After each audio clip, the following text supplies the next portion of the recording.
I went to the hospital for a gynecological procedure, and to my surprise, the doctor performing the ultrasound was my ex-boyfriend. Lie down. I hesitated, my face flushing. Can I see another doctor? Then go to the next room. Next patient. Feeling a sudden sting in my nose, I took the form and listlessly went to the adjacent room. Fortunately, a young female doctor was there, which made me feel more at ease, and the examination went smoothly. After the checkup, I sat outside the consultation room waiting for the results while Mary went to collect the report. I stared blankly at the patients coming and going, my mind replaying the scene of encountering James in the examination room. James was my boyfriend during college. We broke up because of his chosen profession, which neither I nor those around me could accept. I remember asking him to change his major, but he insisted on becoming a gynecologist. Everyone around me advised us to break up, and I was very uncomfortable with the idea of him examining other women.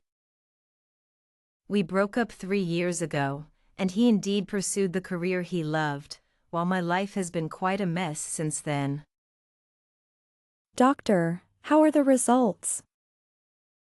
Mary hurriedly brought the report, looking at the doctor with hopeful eyes. She had been accompanying me to seek treatment everywhere for the past 2 years, and she had aged a lot. Getting an appointment with this specialist had taken a long time. This is difficult to treat.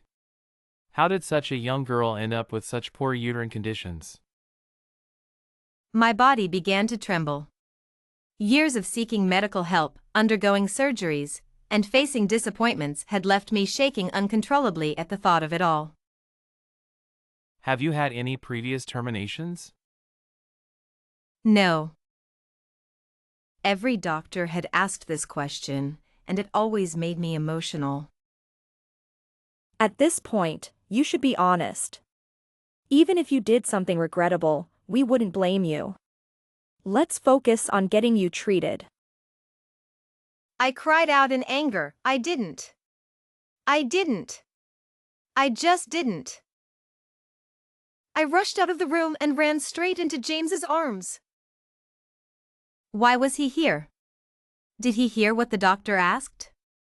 Instinctively, I feared he might misunderstand me.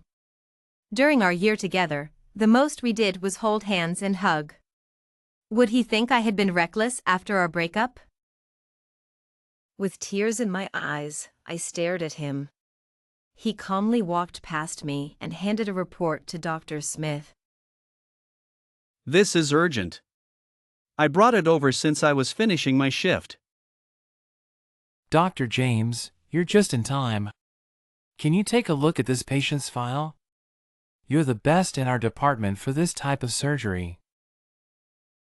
I watched as Dr. Smith handed my diagnostic file to James, and I immediately felt faint and blacked out. When I woke up, I was lying in a hospital bed. I turned my head and saw the form on the bed, with the attending physician's name clearly written, Dr. James. Narrator, tone, confused. When I woke up, I was lying in a hospital bed. I turned my head and saw the form on the bed, with the attending physician's name clearly written, Dr. James. Ari handed me a cup of water and helped me take a few sips. Her face was pale with anger. Why is the gynecologist a man? Isn't there a competent female doctor in such a big hospital? Narrator, tone, uncomfortable. Mary was a traditional woman from the countryside and was very uncomfortable with the idea of a male gynecologist. Honestly, I felt the same. I couldn't understand why my attending physician had been changed to him. Sad, Mom, I want to be discharged. I don't want to be treated here. Don't be ridiculous. Narrator, tone, startled. A sharp reprimand startled both Mary and me. In front of a doctor, there's no distinction between male and female. I have absolute confidence in performing this surgery. If you miss the best opportunity because of gender bias, that would be foolish. How can you say that? You're a man and you're looking at women's bodies. How will my daughter get married after this? Narrator, tone anxious seeing Mary about to lash out at James, I quickly held her back. Pleading, Mom, please go out. I need to talk to the doctor. You always hide things from us, which is why you ended up with this shameful condition. Narrator, tone, nervous with only James and me left in the room, I could feel my heartbeat becoming erratic. After a moment of hesitation, I forced a polite smile. Shy, long time no see. You're awake. There are some things I need to inform you about. Nervous, Narrator, tone, worried seeing his serious expression made me nervous. A doctor with such a look usually didn't bring good news. I reviewed your case. If I'm not mistaken, you were misdiagnosed earlier. Your current condition is due to repeated surgical interventions causing uterine complications. Narrator, tone, shocked my mind buzzed, and I couldn't hear anything else James said. Misdiagnosed? All the suffering over the years, the scorn from my parents and relatives. I hadn't done anything disgraceful, yet even the doctors doubted me. Feeling utterly drained, I collapsed, and James caught me. This isn't a major issue. A minor surgery and some medication will fix it. Narrator, tone, emotional he gently patted my back, and I couldn't hold back my tears any longer. I cried in his arms, soaking his white coat with my tears. I'm sorry. It's okay. Try to calm down. This isn't good for your recovery. Narrator, tone, hurt he stared at my tear-stained eyes for a few seconds before looking away and leaving the room. He seemed so distant now, as if we were strangers who had never met. Feeling a pang of hurt, I noticed he had left his report behind. I chased after him and overheard Nurse Emily. I've heard you studied gynecology for your girlfriend. Is it the girl who just got admitted? Narrator, tone, sad Nurse Emily's words made my heart skip a beat. A wave of inexplicable sadness washed over me. We had been broken up for so long, the girlfriend she mentioned couldn't be me. Yes. But that's all in the past. We broke up a long time ago. Narrator, tone, devastated in an instant, I felt like I had fallen from heaven to hell, my emotions in turmoil. So I still have a chance. Dr. James, you're quite the catch, and that puts a lot of pressure on us. When I woke up, I was lying in a hospital bed. I turned my head and saw the form on the bed, with the attending physician's name clearly written, Dr. James. I had no interest in watching their banter. I asked Nurse Emily to pass my things to James and quietly returned to my room. Back then, I had despised his profession and said many heartless things. Now, I felt unworthy of him. Without saying goodbye, I quietly discharged myself from the hospital, packed my things at home, and rented an apartment elsewhere. I was tired of my parents' cold remarks. Being ill was hard enough, and my family, instead of being a safe haven, only further tormented my already fragile heart. After moving into the rented apartment, I carelessly tossed my suitcase by the door and lay on the couch, my mind filled with thoughts of James. I deeply regretted giving him up because of my prejudice against his profession. Now, I ironically needed someone with his expertise to heal my pain. It was truly a bitter twist of fate. Once negative emotions surged, they became uncontrollable. Tears fell onto my phone as I lay on the couch. I secretly unblocked James on social media and started looking through his posts. A person you can't hold on to will slip away even if you meet again, read his latest post, accompanied by a melancholic image. Was he referring to me? Was he telling me to give up, that even if we met again, it would be impossible for us? Suddenly, there was a loud bang as the door slammed shut and the lights flicked on. I jumped up from the couch like a startled bird. Turning around, I saw James in casual clothes, holding a suitcase. Are you the roommate the landlord mentioned? When I rented the apartment, the landlord told me there was a roommate. It turned out to be him. I had already paid 3 months' rent, and it seemed too late to find another place. I felt like crying in the bathroom. Why is it you? His cold tone suggested he wasn't pleased to see me. Of course, I wasn't thrilled to see him either. Well, isn't this a coincidence? Did you follow me here? Don't flatter yourself. I'd rather stay home forever than be so desperate. Then the master bedroom is mine. You can have the other room. Before I could react, James had already moved into the master bedroom. Looking at the significantly smaller room next door, I could only grumble. How sneaky. I quickly moved my suitcase into the room and tidied up before coming out. James had already cleaned the common areas and even cooked a meal. Seeing the delicious food, my stomach growled embarrassingly. Noticing my hungry look, James took a few bites and then went to wash the dishes, deliberately leaving a portion for me on the table.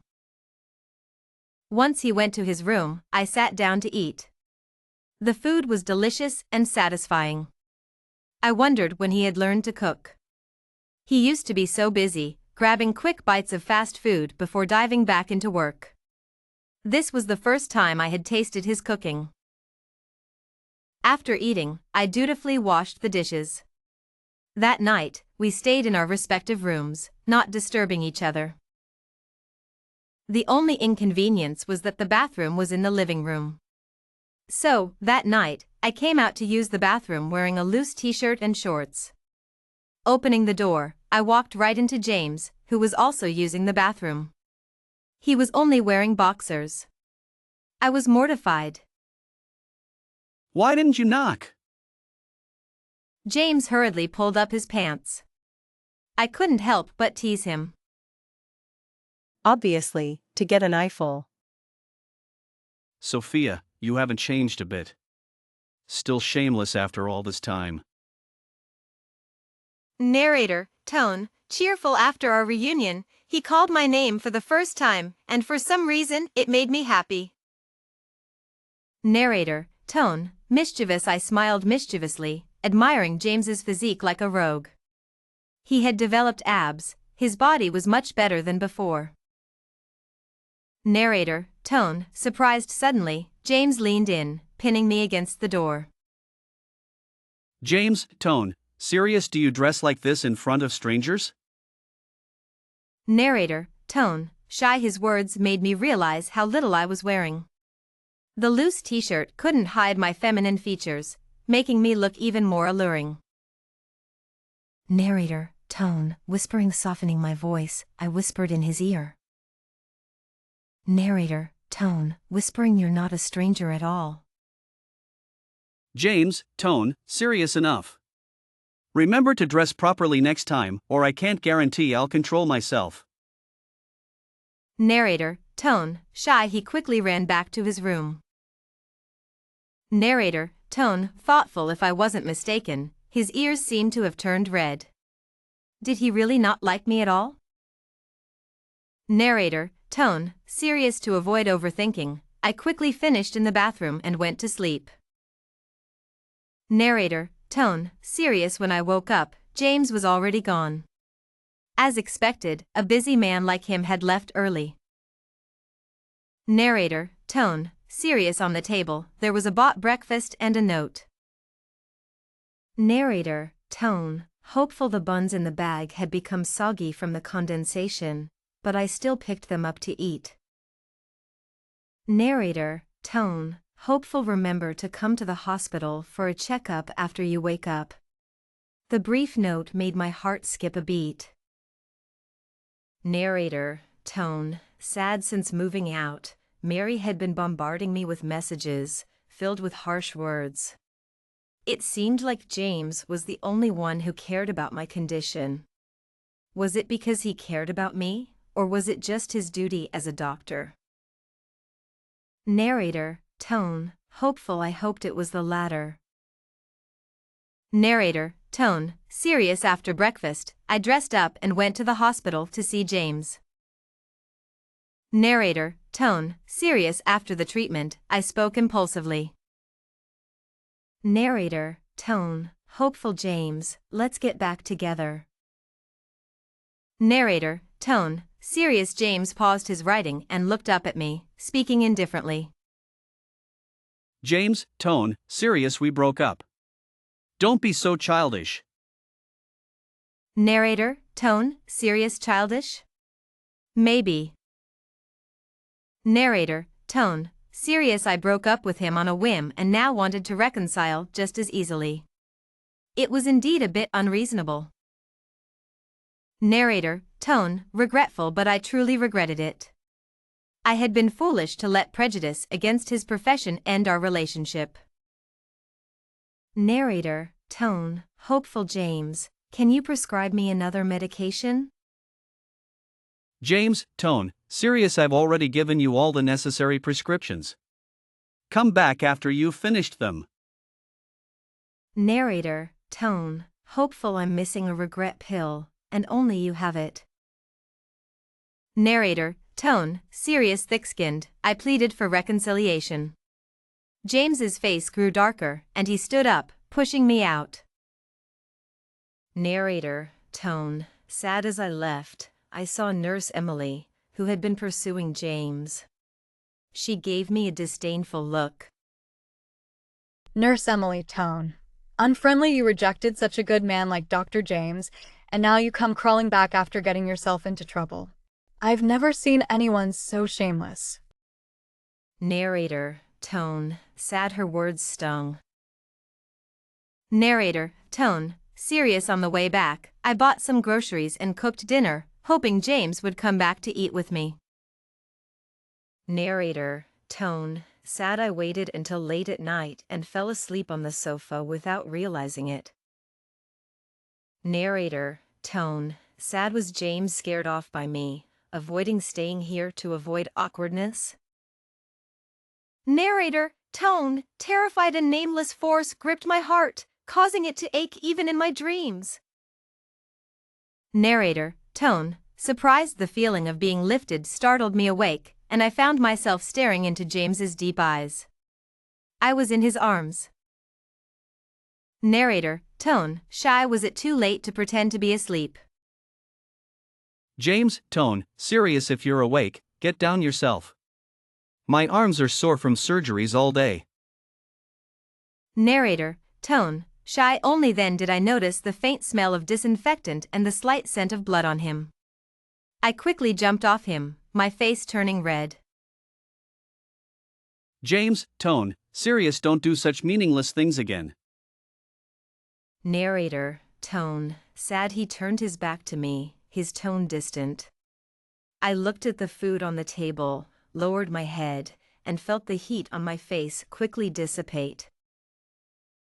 Narrator, tone, sad. Okay. I returned to my room, feeling dejected. When I woke up, I was lying in a hospital bed. I turned my head and saw the form on the bed, with the attending physician's name clearly written, Dr. James. Dr. James. After that day, I never bothered him again. Even when I went out, I deliberately avoided him. If I saw him, I would quietly walk away. The day for my follow-up appointment came quickly. Looking at the results in the report, I felt a weight lift off my shoulders. I sat quietly on a hospital bench for half a day. As long as the cervical issue hasn't turned cancerous, it's just a minor problem. The disease itself wasn't scary. What was terrifying was the stigma attached to gynecological issues. Even if you did nothing wrong, you would still be condemned by many. No one would believe in your innocence. I endured the longest period of my life amidst others' scorn. Finally, I made it through. Dr. James bought flowers. Is he celebrating that girl's recovery? Probably not. They've been broken up for a long time. Don't you know about Dr. James's lucky charm? His ex-girlfriend gave it to him, and he still treasures it. I don't think he's forgotten her. Maybe he just forgot to throw it away. We all know you like Dr. James, but it's clear he has someone in his heart. You don't stand a chance. Two nurses were chatting while eating their lunch on the bench behind me. One of them was the nurse who had been pursuing James. James still kept the lucky charm I gave him. I had sewn that charm overnight to wish us both luck in getting into the same university. If he didn't care about me, why would he still keep something I gave him? My thoughts were interrupted by the ringing of my phone. It was another call from Mary. What is it? Grace's water just broke, and we're stuck on the way to the hospital. What should we do? Where are you stuck? Near Central Elementary School. Send me your license plate number. I'm nearby. Central Elementary School was close to the hospital. Driving there would take a detour, but I knew a shortcut that would be quicker on foot. I hung up and rushed to find James in his office. Do you know how to deliver a baby? James looked up and met my eyes. I quickly explained the situation. He called two nurses, and we all rushed out with a hospital bed. When we arrived, a long line of cars filled the road. Using the gaps between the cars, we moved Grace onto the hospital bed. She's fully dilated. There's no time. Use your clothes to cover her. I watched, stunned, as James skillfully took charge. Grace's screams continued, and blood flowed, quickly staining the bed. I witnessed a new life being brought into the world by James's hands. After cutting the umbilical cord, James noticed the baby wasn't crying. He lifted the baby's legs and gave a couple of firm pats. The baby's cries brought relief to everyone. At that moment, I admired James immensely. How foolish I had been to hold prejudices against his profession. She's hemorrhaging. Get Dr. Johnson to prepare the operating room immediately. I helped push the bed towards the hospital, with Mary running behind us, holding the newborn. After getting Grace into the operating room, I collapsed to the floor, exhausted and drenched in sweat. When I woke up, I was lying in a hospital bed. I turned my head and saw the form on the bed, with the attending physician's name clearly written, Dr. James. How could such a thing happen when your cousin just came over for a cup of tea? How am I supposed to explain this to Paul and his family? I no longer had the strength to comfort her. I asked quietly, "Did you inform Paul?" I called him. That's good. I was still gasping for breath as I spoke. It had been a long time since I had exerted myself like this, and my stomach hurt terribly. Paul and his family arrived just as James was coming out of the operating room. How's my wife? The patient is out of danger now. She needs to rest for a few days. The baby is not fully developed and will be sent to the neonatal unit for observation. You delivered my wife? Yes. And you're a man delivering my wife? What were you thinking? Did I agree to this? Where's your supervisor? If it weren't for James, you might not even be able to see your wife now. Oh, Sophia, you act like a saint but want your sister to be like you? I couldn't understand why my cousin had married such an unreasonable man. Not wanting to argue further, I pulled James away. Paul grabbed my wrist, causing me to wince in pain. I think you two are in cahoots. I don't care if you mess around with men, but ruining my wife's reputation? Your whole family will pay for this. James stepped forward, twisting Paul's hand until he let go of me. If you have any questions about the medical procedures, you can file a complaint. But for now, watch your mouth and don't slander an innocent girl. I looked at James with gratitude. He spoke with a bit of a snarl, looking fierce, but it warmed my heart. He was defending me. Slander her? Everyone knows she's dirtier than a sewer. Enough. We don't owe your family anything. Take care of your wife and child yourself. We're leaving. Mary said, pulling me away. I glanced back to see Paul stomping his feet in anger, but James firmly turned my head back around. As we reached the hospital entrance, Mary smirked at James. Are you really just classmates? I'm sorry, Aunt Mary. I lied that day. I was puzzled. We had kept our relationship a secret from Mary. When had James met her? Are you living together? Yes, I'll take responsibility for Sophia. No wonder she was so eager to move out. Kids grow up and can't be controlled. Mary said, walking away with a carefree wave. She didn't forget to send me a message on WeChat. Your reputation is already bad enough. This guy is good. Doctors have stable jobs. Hold on to him. Fuming, I punched James on the shoulder. Why did you let my mom misunderstand? And when did you meet my mom? I asked James sternly. James in tone, nonchalant. Just the last time I went to your house to explain your condition to your family. Why did you let my mom think we were in that kind of relationship? James, tone, serious. Aren't we in that kind of relationship? You rejected me, I said, feeling a lump in my throat. James, tone, calm. When did I reject you? I just thought making up should be initiated by the guy. As soon as James finished speaking, he pulled out 2 household registration books from his pocket. Narrator, tone, surprised. One of them was my family's. When did Mary sell me out? Narrator, tone, shouting, give me back my household registration book. James, tone, serious. No way. Last time you ran off without a word. This time, I'm keeping you tied to it for peace of mind. Narrator, tone, shouting, I don't want it. I don't want it. I said I didn't want it, but the smile on my face stretched to my ears. Joy was written all over my face, I suppose. After we got married, I discovered that James had kept everything related to me very well.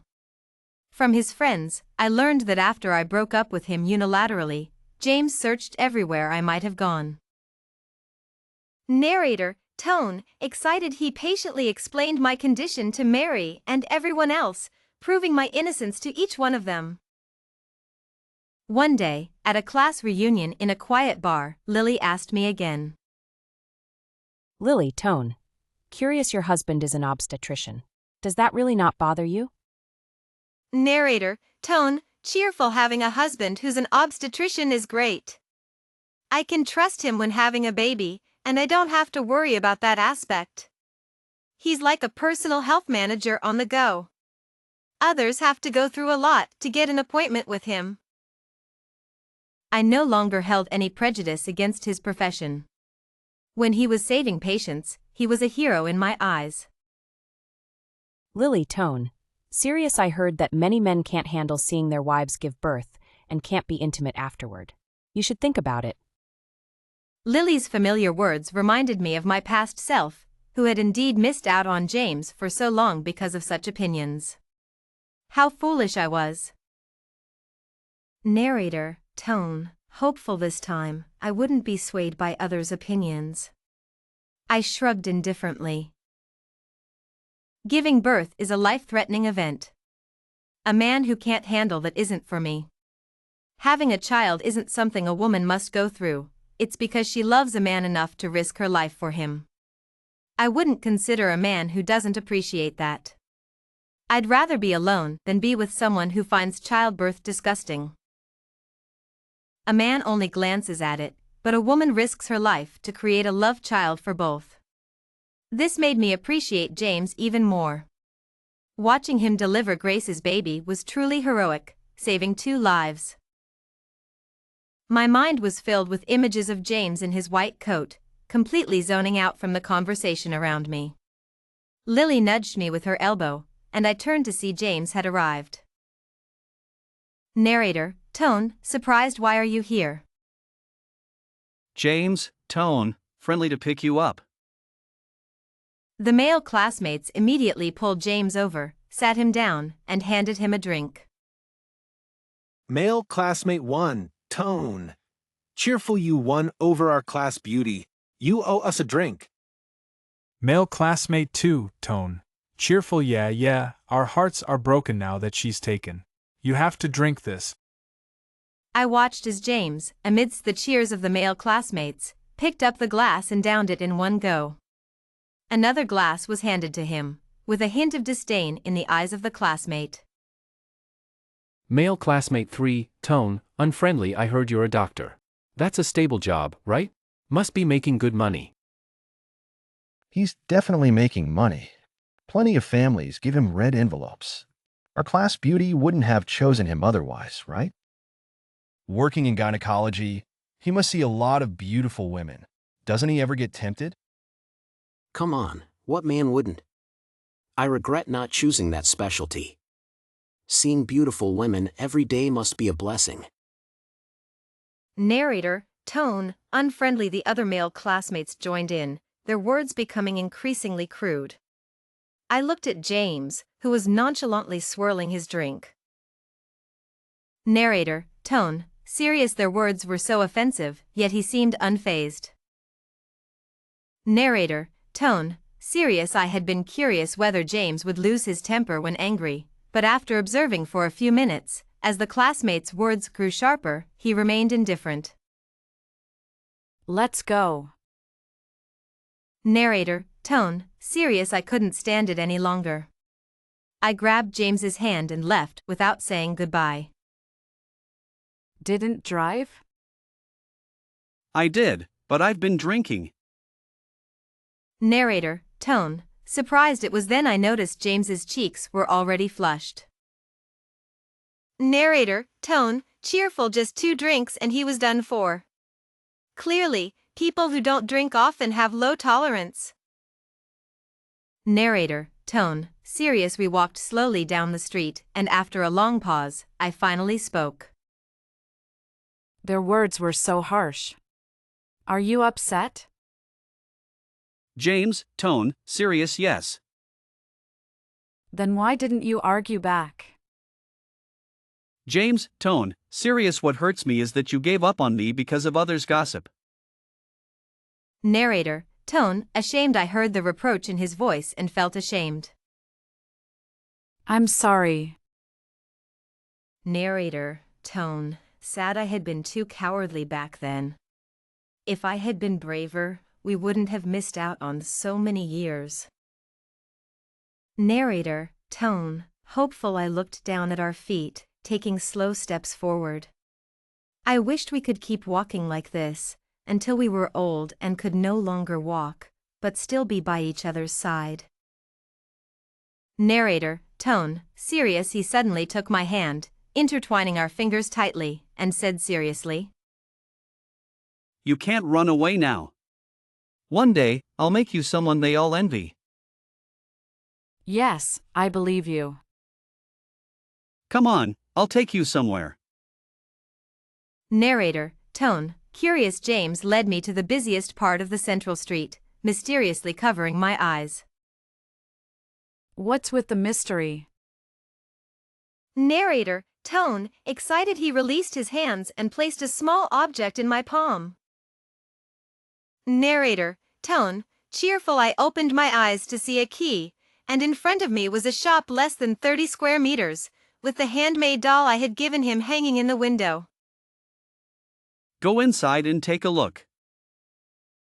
Narrator, tone, excited. James nodded towards the shop, indicating I should use the key in my hand to open the door. Narrator, tone, hopeful. I pointed at the shop, then at myself, and seeing him nod, I tried to suppress my excitement.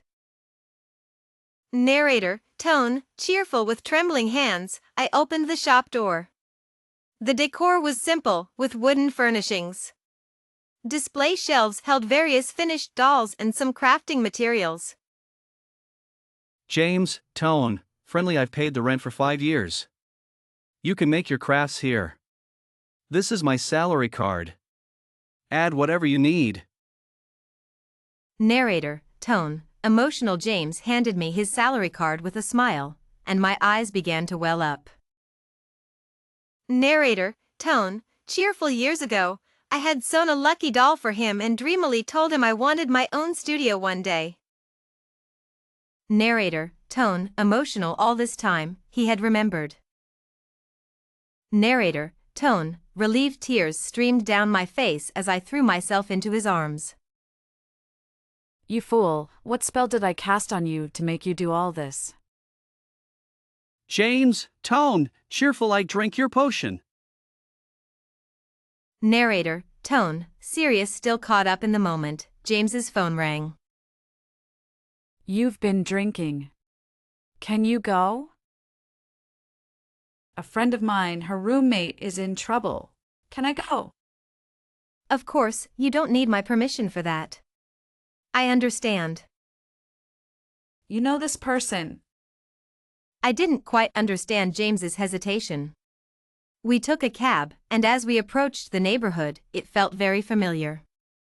The closer we got, the stronger the feeling of familiarity. James knocked on the door, and a girl opened it, pulling him inside in a panic. Please, take a look.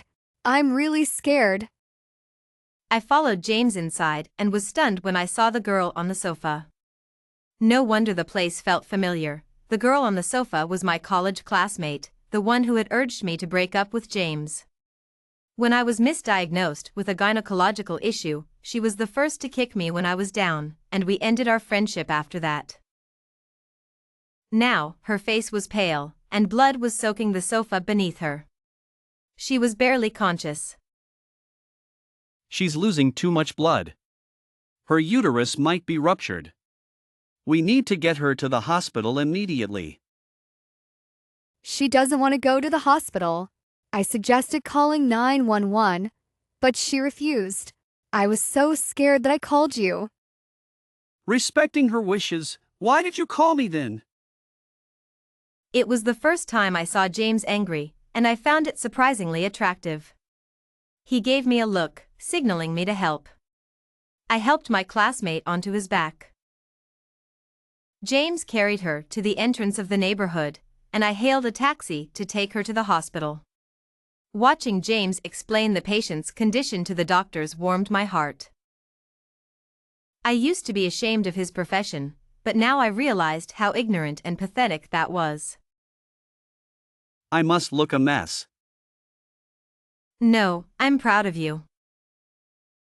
I hugged him tightly, despite the bloodstains on his clothes. Come home with me to meet my relatives. Okay. His firm voice whispered in my ear, and he relaxed, resting his head on my shoulder. The next day, I slept in until almost noon. When I got up, I saw the living room filled with various gifts. James, dressed casually, beamed at me as he approached. I didn't know what your relatives would like, so I bought a bit of everything. You can choose, and we'll keep the rest. I looked at the mountain of gifts, amused. I don't have many relatives, just 4 or 5 uncles. You bought too much. It's my first time meeting your family. I want to make a good impression. Can we carry all this by ourselves? I'll drive. We can put it in the trunk. Can you handle a long drive alone? We can stop at rest areas along the way. But what if I get nervous? James clung to my arm, acting cute. Who would have thought that the usually aloof doctor had such an adorable side? It's just a formality. If they don't like you, we won't have to see them again. I'm worried they won't like me. I don't have much money, and I'm not particularly good looking. What if they oppose us being together? Not good looking? How could he say that with a straight face? If it weren't for his damn good looks, how could I, a sucker for appearances, have fallen for him at first sight? They never approved before, and I won't listen to them anyway. You used to listen to them. Who knows if you'll leave me again? When I woke up, I was lying in a hospital bed. I turned my head and saw the form on the bed, with the attending physician's name clearly written, Dr. James. Cheerful, you're awake. How are you feeling? James rubbed his head against my shoulder, looking pitiful. I seriously suspected he was taking advantage of me, but I had no proof. Serious, it won't happen again, I promise. Only after I raised my hand and swore did James cheerfully drive me back to my hometown. The journey wasn't far, but the mountain roads were rough, so James drove very carefully. I sat in the passenger seat, munching on the snacks James had prepared for me. Cheerful, these snacks are delicious. Thanks for thinking of me. Friendly, anything for you. We ate and enjoyed the scenery along the way. I had sent a message to Mary in the morning, and all our relatives had gathered at my house. As soon as we arrived, Uncle Tom lit firecrackers. I was terrified of them, and James noticed, pulling me into his arms to protect me. Terrified, I hate firecrackers. They're too loud. Reassuring, it's okay, I've got you. Relatives who usually spoke harshly to our family suddenly changed their tune when they received the expensive gifts and alcohol from James. Whispering, Mom, did they take the wrong medicine today? Serious? Don't say things like that. James brought so many gifts. You know the saying, a smiling face is never slacked. Sad, yeah, I get it. So they treated me poorly before, because I had no money. With James's financial support, the family gathering went smoothly, and we set a date for the wedding. Smug, how did I do? Not bad, right? Sheepishly, your skills worked wonders. Cheerful, what can I do? I've spent all my savings to marry Miss Sophia. She'll have to endure some hardships in the future. Hopeful, when my studio opens, I'll support you. Teasing, alright, Miss Sophia, I'll be waiting to live off you. Back in the city, I handled all the wedding preparations alone. James only had time to try on his suit during his lunch break before rushing back to the hospital. One evening, I accidentally found a suspension notice in James's pocket. Seeing the exhausted James inside, I quietly went to the hospital to find out what had happened. It turned out that the classmate we had saved had lost her ability to have children. Without a family member's signature, she had caused a scene at the hospital. The attending physician who saved her was to be disciplined. James took the blame to protect his colleague. I went to the ward and saw the classmate yelling at Nurse Emily. Angry, didn't you always look down on James for working in gynecology? Do you know he saved your life? She was stunned, then glared at me with hatred. Angry, you still like to meddle, don't you? Who asked you to save me? My reputation is ruined and I can never have children. My life is over. Who cares if you saved me? What an ungrateful person. Shouting, this isn't James's fault. You got pregnant out of wedlock and took pills without medical advice. Without James, you would have lost more than just your ability to have children. Do you think you could still stand here and throw a tantrum? I threw her to the ground and walked away, ignoring her cries of pain. Such people don't deserve sympathy. At home, James held the suspension notice, looking at me hesitantly. Reassuring, I know everything. It's okay. We'll run our little shop together and make up for the lost time. Relieved, all right.